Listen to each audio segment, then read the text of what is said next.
জমি নিবন্ধন প্রক্রিয়া আবার চালুর সিদ্ধান্ত অনুমোদন করেছে ইসরায়েল সরকার। এ পদক্ষেপকে আরব দেশগুলো ও সমালোচকেরা বৃহৎ ভূমি দখল হিসেবে উল্লেখ করে তীব্র নিন্দা জানিয়েছেন। মিশর, কাতার ও জর্ডান এই সিদ্ধান্তকে আন্তর্জাতিক আইনের লঙ্ঘন বলে সমালোচনা করেছে। ইরানের উপপররাষ্ট্রমন্ত্রী মাজিদ তাখত-রাভাঞ্চি বলেছেন, যুক্তরাষ্ট্রের নিষেধাজ্ঞা প্রত্যাহারের বিষয়ে আলোচনায় আগ্রহী হলে পারমাণবিক চুক্তির জন্য সমঝোতায় পৌঁছাতে ইরান প্রস্তুত আছে। যুক্তরাষ্ট্রের কর্মকর্তারা অবশ্য বারবার বলে আসছেন, যুক্তরাষ্ট্র নয় বরং ইরানই আলোচনা প্রক্রিয়া থামিয়ে রেখেছে। উত্তর কোরিয়ার নেতা কিম জং উন ইউক্রেন যুদ্ধে রাশিয়ার পক্ষে লড়াই করতে গিয়ে নিহত সৈন্যদের পরিবারের জন্য পিয়ংইয়ংয়ে একটি নতুন আবাসন প্রকল্প উদ্বোধন করেছেন। এই উদ্যোগের মাধ্যমে কিম নিহত সেনাদের শহীদ হিসেবে সম্মানিত করে অভ্যন্তরীণ ঐক্য ও রাশিয়াকে সমর্থন জোরদার করছেন।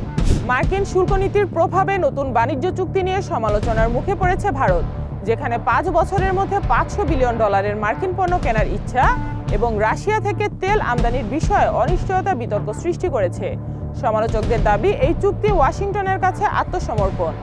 সংযুক্ত আরব আমিরাতের নেতা মোহাম্মদ বিন জায়েদ আল নাহিয়ানের স্বাস্থ্য সমস্যার কথা জানিয়ে আবুধাবি সফর স্থগিতের ঘোষণা দেন তুরস্কের প্রেসিডেন্ট রজব তাইপ এরদোয়ান।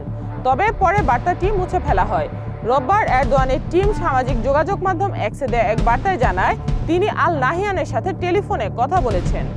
ভারতের উত্তর পূর্বাঞ্চলের সাথে বাকি দেশকে সংযুক্ত করে রেখেছে যে সরু ভূখণ্ড, যেটা চিকেন নেক বা শিলিগুড়ি করিডোর নামেও পরিচিত, সেখানে মাটির নিচে সুড়ঙ্গ কেটে রেল লাইন বসানোর পরিকল্পনা প্রায় চূড়ান্ত করেছে ভারত। কৃষ্ণ সাগর উপকূলে রাশিয়ার তামান বন্দরে ড্রোন হামলা চালিয়েছে ইউক্রেন। এতে বন্দর ব্যাপক ক্ষতিগ্রস্ত হয়েছে।